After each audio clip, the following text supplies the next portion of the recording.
Songa mbele wewe. Hapa nyuma yangu. Watu wanaongea hapa.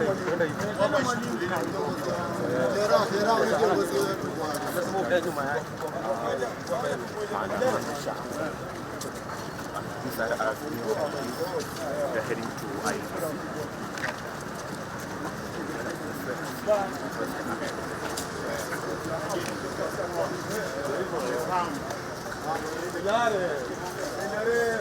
Almost.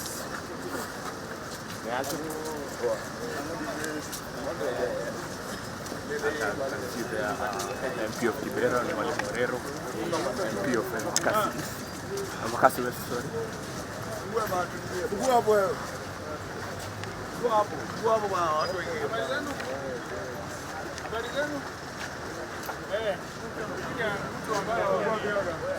Kupiga na mawe, jaribu ufungue. Utakutua.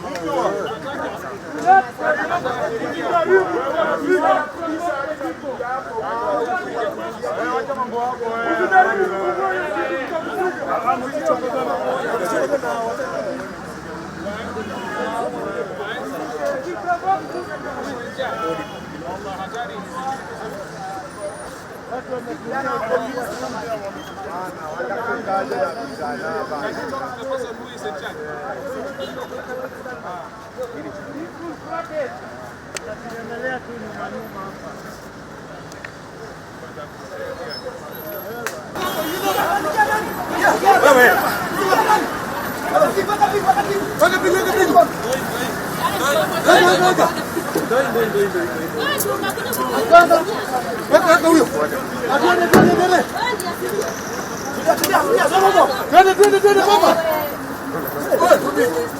We don't even know where these boys are coming from. We are members of parliament, and we are coming to be able to talk to IEBC in a normal way that we are doing our official function. Oscar! I see a lot of tear gas. Oscar! Actually, to tell you the truth, I do not know where these guys have come from. Tell them to go then. Yeah, what we do, because we want to go there in a very civilized manner, peaceful manner. This is a very peaceful thing. It is a very formal thing. We are executing our mandate as MPs. Yes. You reorganize. Where are the other members? Where are the other members? They have run away. Wametoka? Excuse me? You go and reorganize without this cloud. Yes. Maybe then it may work. Yes. But with the cloud, Mheshimiwa, it may not work. Yeah. Because the law is not going to allow. Yeah. They have been blocking the road. They are running up and down. It may not work, Mheshimiwa. But, okay, so if only members of parliament were to access the premises, would that be agreeable? If you have an arrangement with IPC Yes, officials, yes. and they allow you to go, we have no problem. Yes. But what we don't want is the crowd.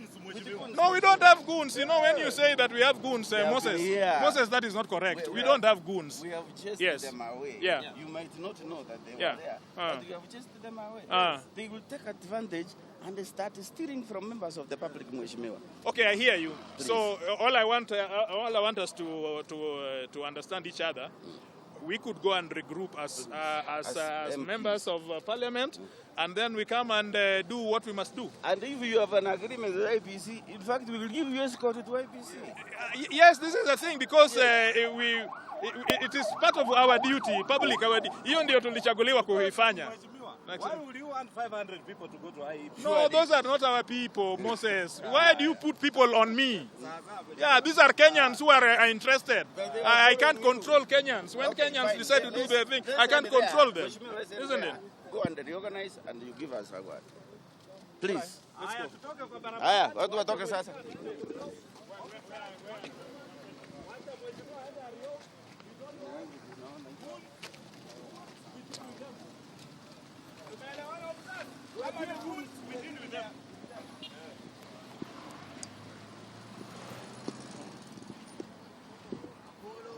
we access the place as members of parliament only. Yes. So that members of the public who have come and who are interested and so on, if they can be restrained or they can restrain themselves and wait elsewhere, we will go as members of parliament. And in that case, we have agreed with the OCPD. He's just over here. That then we can access the place and we can be able to talk to IBC. So, Amos, that is you. Yeah. Where is Mwenje? Mwenje is here. Yeah. So, what we do, leaders, what we do, Toi,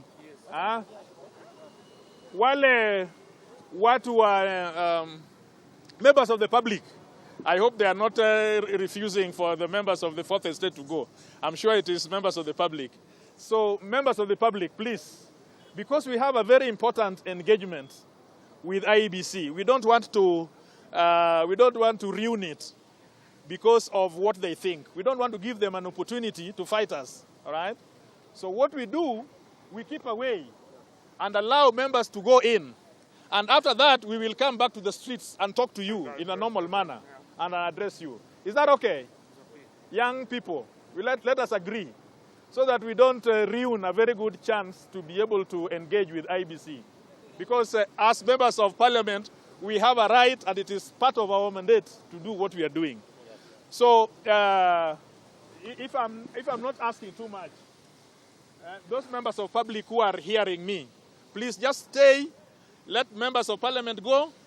I'm sure they cannot stop the press. And then we execute our work and then go. Are we in agreement? Yes, we are in agreement. We are in agreement. Asante. They need to release some of our boys. Some of the boys. We will release them.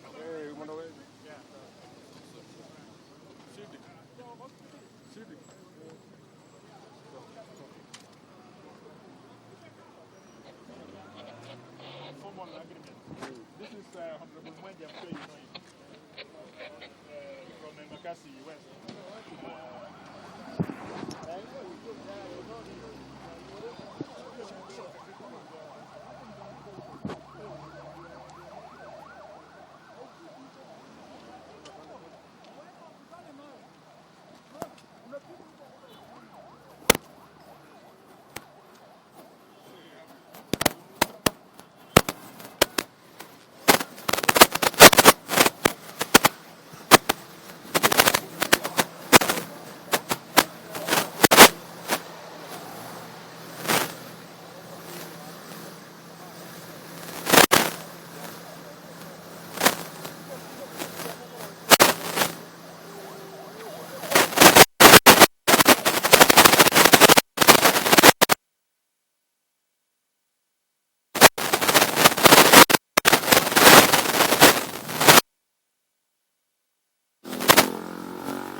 Kazi yake ni hadi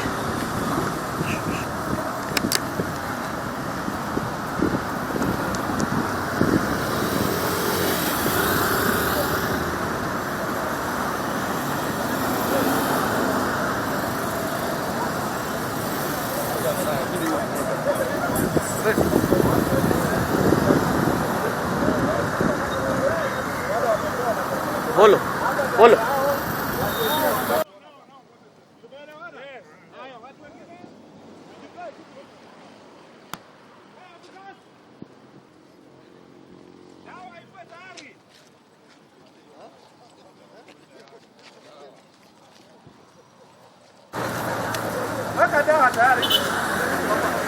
Tumesema mheshimiwa peke yake na press Watu wengine tuondoke. Mheshimiwa peke yake. Watu wengine wewe. We are members of parliament. Listen. Is there anybody that listen? Huh? Yeah, we are members of parliament. One of us is the member of this constituency. The Saraya member is here. Amos is here, who is the member of this constituency. And I have here Senator Osotsi. I have here Mheshimiwa Mwenje from Mbakasi East and Mheshimiwa Rero. Now we want to see IBC. And we see that you have chains and locks all over. What do we do? Can somebody respond? I beg your pardon? What?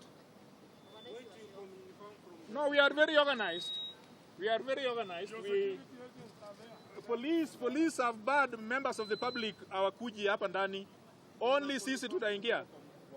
Yes. All right. So tungoje. Correct. Who is it that you are consulting? The supervisor? All right.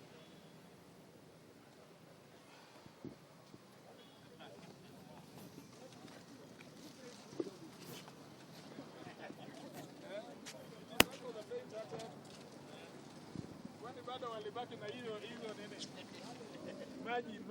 Maji haramu. Walibaki nazo.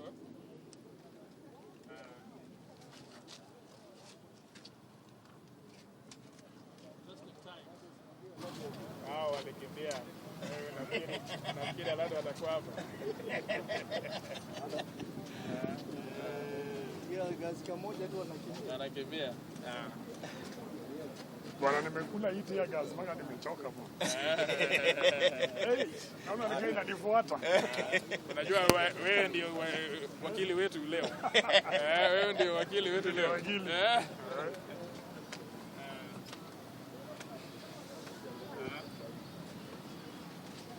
Sorry. Songa tu hapo kwamba. What? Be patient. Be patient a bit. Happy Itali. Itali.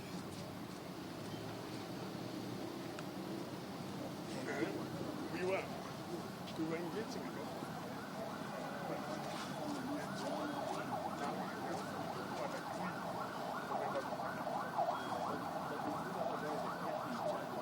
This is a public institution. They cannot close its doors, whichever the case. In fact, even when they are throwing tear gas on wananchi, picketing is a constitutional right, and you don't even have to inform anybody.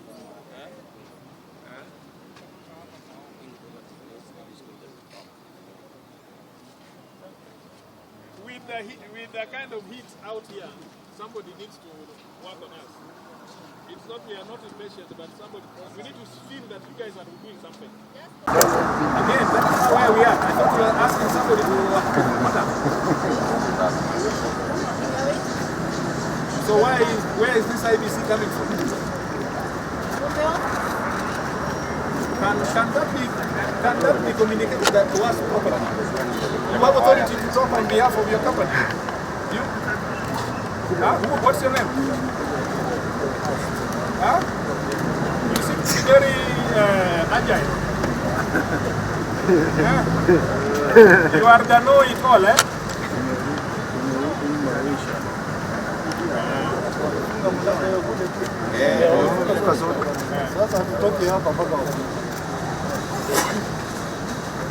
Chief, are we being tunachezwa ama kuna kitu kinaendelea? Ya, lakini mtu anafanya hivyo. Mtu ameenda kunini? Kuchukua. Kamera.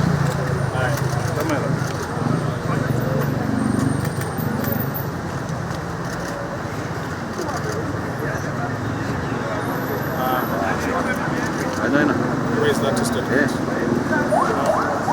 If we if we come to a point that now we think hapa kwa gate hii side ya university wamefunga, lakini tunangoja wafungue. Sawa. Hii na face university. Italy gate. Lakini gate abadi kwa gate wamefunga. Kalachi wants to she's giving us negative energy. What is negative energy?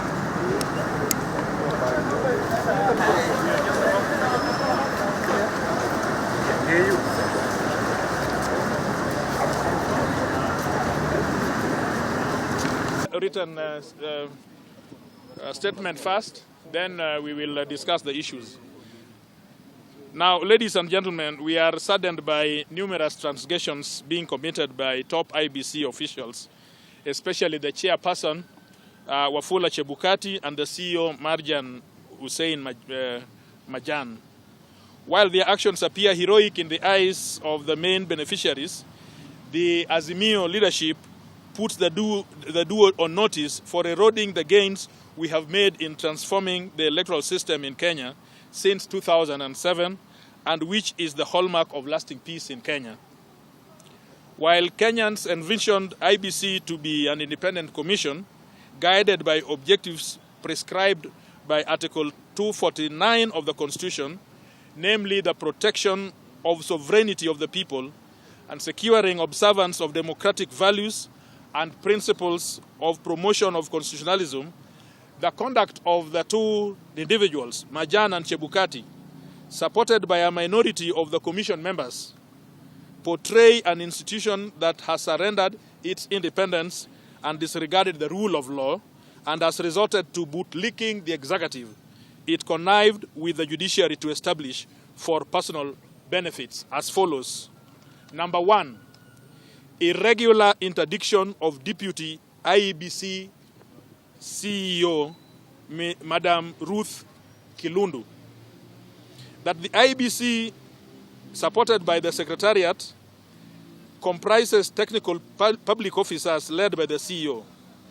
How can a Secretariat work and managed?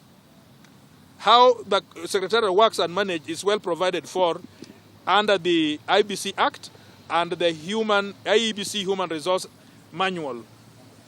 We are saddened that despite clear provisions of how to handle disciplinary matters, the manner in which Madam Ruth Kilundu has been treated by Chebukati and Majan is not only a breach of set guidelines, but is part of a well-orchestrated scheme to intimidate public officers who stand for the rule of law, but also question upholding free and fair elections. Madam Kilundu has been accused of what Mr. Majan terms arranging an illegal commission plenary meeting. One wonders what constitutes illegal plenary meeting and who are the attendees. Assuming that this is a genuine disciplinary matter, there is an elaborate procedure of how such matters should be handled.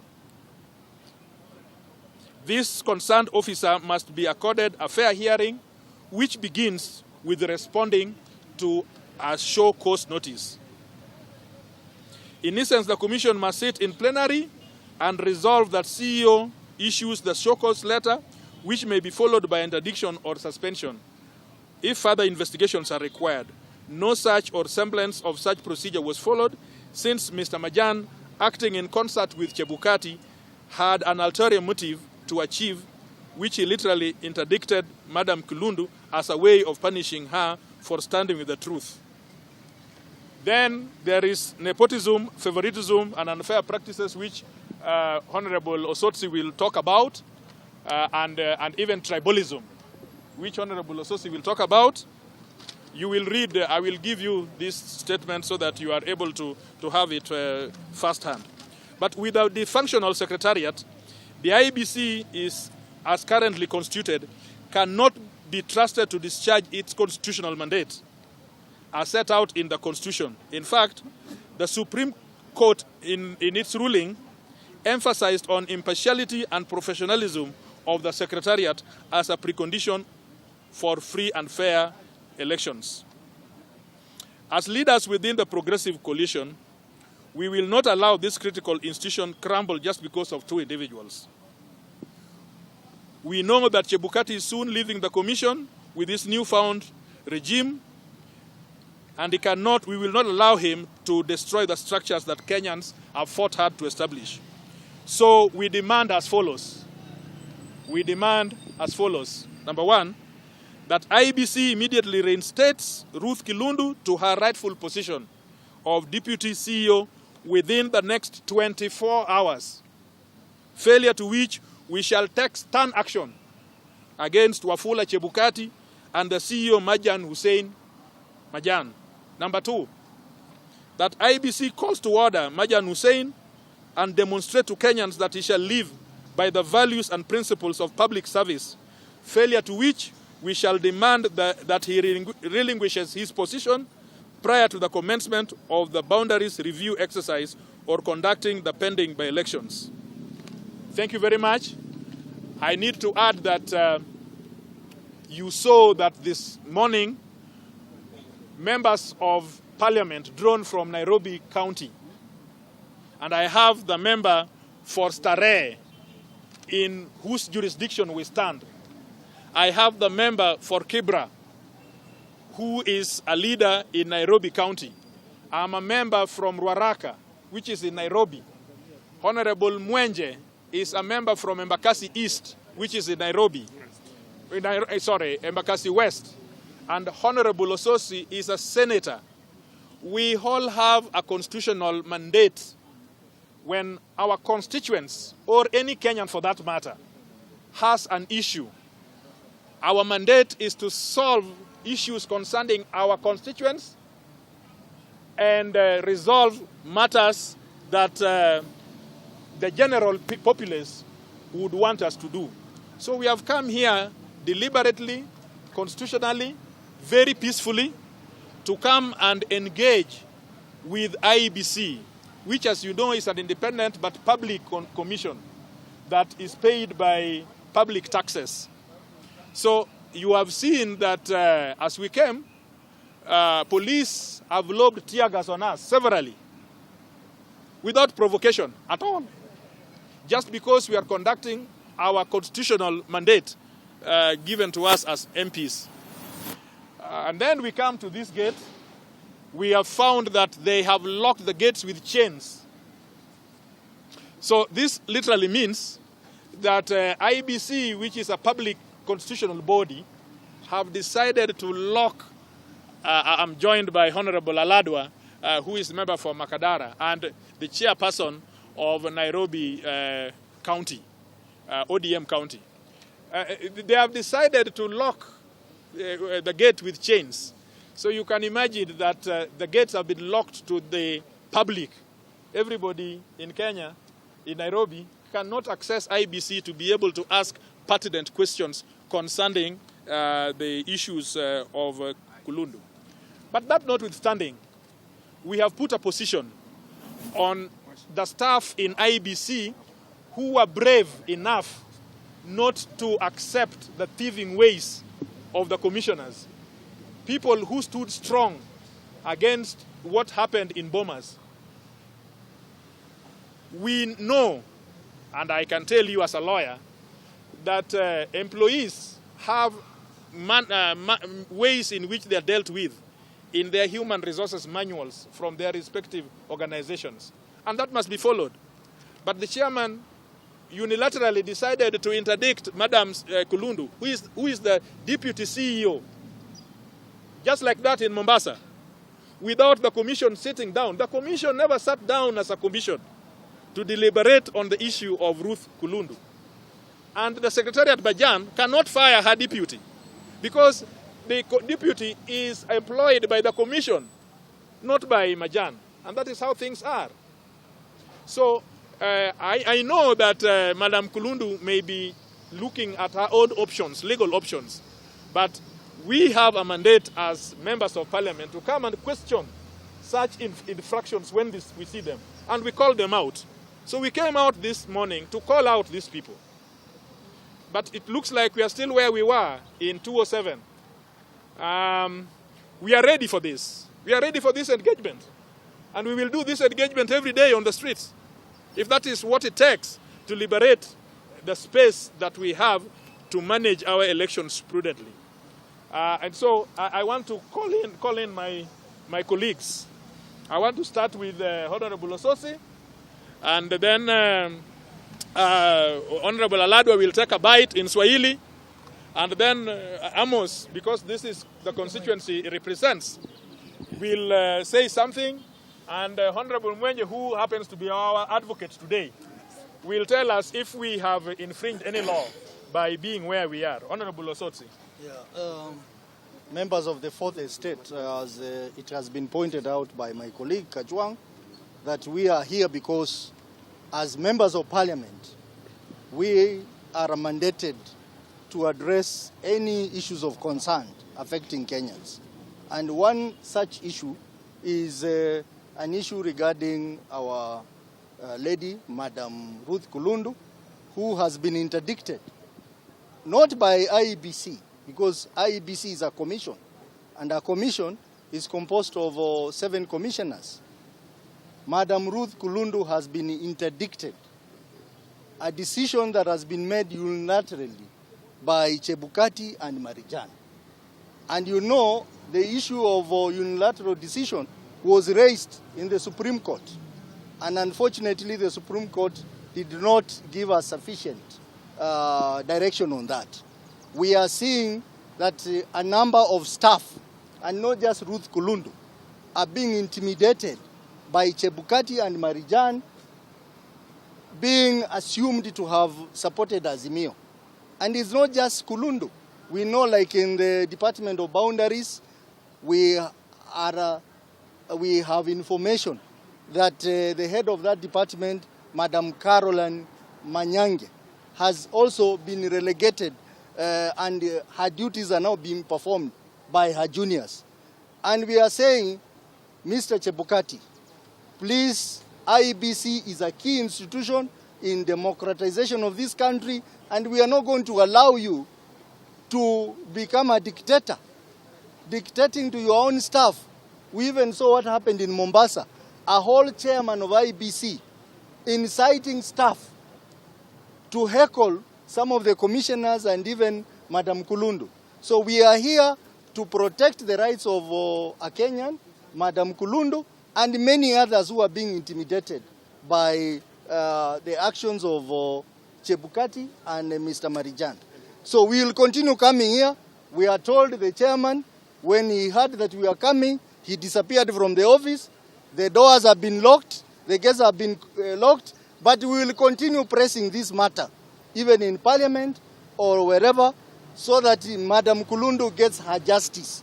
Because you cannot be intimidated, because you have been assumed to be supporting Azimio coalition. There is no evidence at all that Madam Kulundu was supporting Azimio. And we are saying that Bwana Chebukati, by now you should have gone for your leave. He has 180 days to take leave before January. What is he still doing in the office? And even starting the boundary review process, and procedurally and illegally. So that is already a scheme to start the process of rigging the 2027 election by manipulating the boundary review process. Thank you. Honorable Aladwa. Asante sana. Asante kwa niaba ya wajumbe wetu wa Nairobi na Kenya mzima wa Azimio. Tuko hapa, tumekuja kwa amani, kwa sababu tunahitaji amani, na tulikuwa tumekubaliana siku ya leo kwamba sisi tumehuzunishwa sana na kitendo cha mwenyekiti wa tume cha IEBC, kwa sababu ile ambayo inafanyika katika IEBC sio ambayo inafanyika kwa Wakenya vizuri. Hawa IEBC ni watu wameandikwa na pesa za wananchi, na sisi kama wale pia tunakata ushuru kusaidia tume. Tunahuzunishwa kuona kwamba kuna wale wanatolewa bila haki yao na ni wafanyikazi wa IEBC. Madam Kulundu anatoka Western. Madam Kulundu ni mtoto wetu na msana wetu, na sisi tunatoka mkoa wa Magharibi. Hatutakubali kuona ya kwamba mtu kutoka Magharibi anatolewa kazi kiolela olela. Nadhani tumekuja hapa kwa maandamano ya amani, hatutaki fujo, tunauliza tu haki yetu, kuona kwamba Kenya inaenda vile nitakana ikue. Na sisi tunasema kama wajumbe ya kwamba IBC wanajua vile walitufanyia wakati uchaguzi, hataki kuongea kwa hayo maneno. Sisi tunasema tu haki ya wafanyikazi wa IBC iangaliwe. Hatungekubali kuona kwamba kuna mtu leo anatolewa kazi, anapoa barua aende nyumbani na amehudumia tume kama Madam Kulundu. Kulundu amekuwa aro hapa Nairobi, amekuwa aro Siaya, akaonekana ni mfanyikazi mzuri, akapewa promotion kukua kwa commission. Kwa hivyo tunaomba Chebukati na timu yake wawache hizo carteling wanafanya ndani ya hiyo ofisi. Na tutakuja hapa kila siku kuona kwamba haki za Madam Kulundu zimeonekana na pia vile vile arudishiwe kazi yake na endelee na kuhudumu kwa hiyo kazi. So sisi kama watu wa Western na mkoa wa Magharibi tumehuzunishwa, hatutakuona watoto wetu kifutwa kazi. Sisi tukiwa wajumbe kutoka Magharibi tuone tu tukinyamaza, hatutanyamaza. Na kama Azimio tutaenda mundu humundu. Amos is the local member of parliament of Starehe constituency. Choose which language? I'll speak in English. So basically today we are here. We have had a very peaceful demonstration. Me being the member of parliament for Starehe, I made it my duty to be present so that we can observe peace. It has been a peaceful demonstration, but we are surprised by the reaction of the police and the reaction of the office of the IBC. We came here for a noble cause, but they've locked the doors, they've created a tensive atmosphere. We came here to try and protect the democratic space of Kenya and safeguard all these achievements that have been made to make sure Kenya is a democratic space. IBC being an independent body in this country, I think it should be very non-partisan. It should be very clear in what it's doing in its mandate. We have the right to access information, to ask questions from the IBC. We have the right to be told what procedures and what actions are being taken by IBC against some of its staff. We cannot allow profiling in this country. We cannot allow people to be intimidated because of what they are purported to have been supporting. That is why we are here. We've done some peaceful protests, but we require answers. We demand answers, because at the end of the day, we need to protect the democratic space of this country for the future of our youth. You can see I'm a youth that represent the youth. We have to safeguard this space. We cannot allow it to be muzzled up, because we'll depend on it in the near future. Thank you so much. And all right, Honorable Mwenje, give us the legal perspectives around here. Thank you everyone. Ours today was just to come, talk to IBC and the Commission regarding what happened with the Deputy CEO. And it's very simple. You know, we do have a right to come to IBC and talk to the Commission. These gates were open in the morning. And we've been here before as members of Parliament to address this issue. There's an issue of labor laws here that's been violated. And if we allow this to keep going on, then very soon you'll see people just being dismissed without following the procedure. That is why we came here. And just to quote one of the AP in charge here, I went and talked to him personally. I told him there are members of Parliament here. This is the number, members of Parliament from Nairobi. We want to talk to Chebukati, if not Chebukati, the Commission, or the people in charge that we will find in there. And he told me that we cannot go in, that these are goons who are here, even after identifying ourselves. These are elected members who are here. He said you cannot go in, go and come back on another day and seek an appointment. This is a government office. We all have a right to access the government office and even the services. There is an issue that is coming up very soon on boundary review, and we cannot have an IBC. We have a chairman that is leaving and is initiating a process that he will not oversee when it's being completed. So that's one of the main things that we are here. So we are not even even the demonstration, how the police have reacted. It's completely out of order, because nobody here has come to cause any violence. It's just this number you're seeing here that wanted to access the office. They have locked the government office. Maybe they will give you the reason why, but as far as we know, there's no law that has been broken by ourselves. They are the ones who breached their own labor laws and procedures, and that is what we were going to come and highlight for them. So to us, that's all we are going to say. We're just going to tell Bwana Chebukati, please, this IEBC belongs to all of us. Let us follow the law. Thank you very much. Any question very quickly? No question. Thank you very much. You can now go and find out why they locked the doors.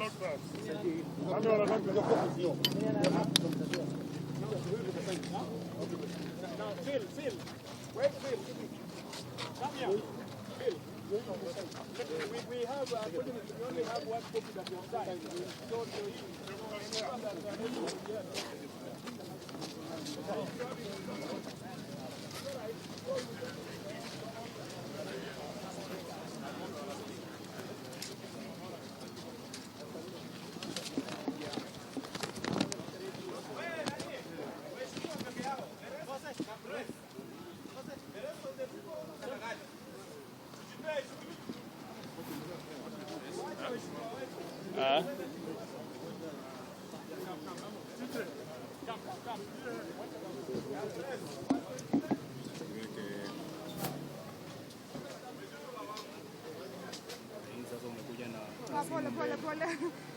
Sunipe picha ya Apollo. Umepiga wapi?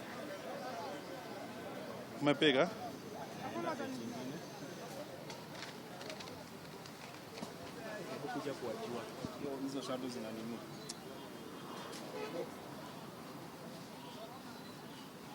Rudi kwa page 1 kaka. Piga.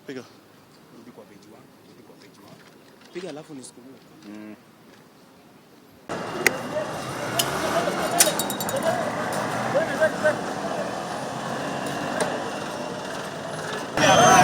Everybody must go!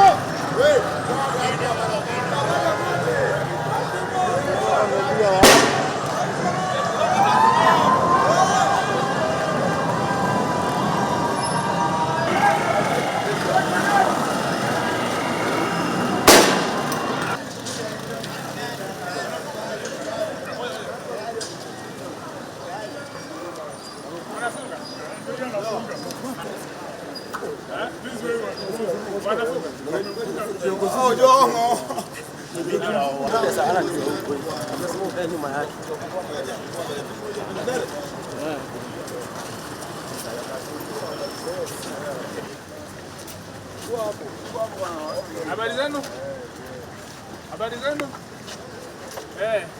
Kuja mtu ambayo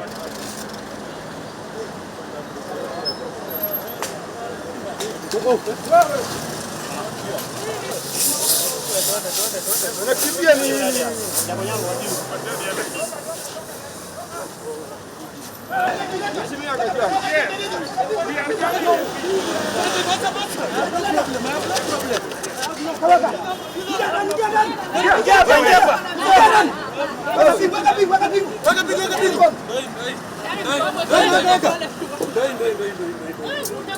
Twende.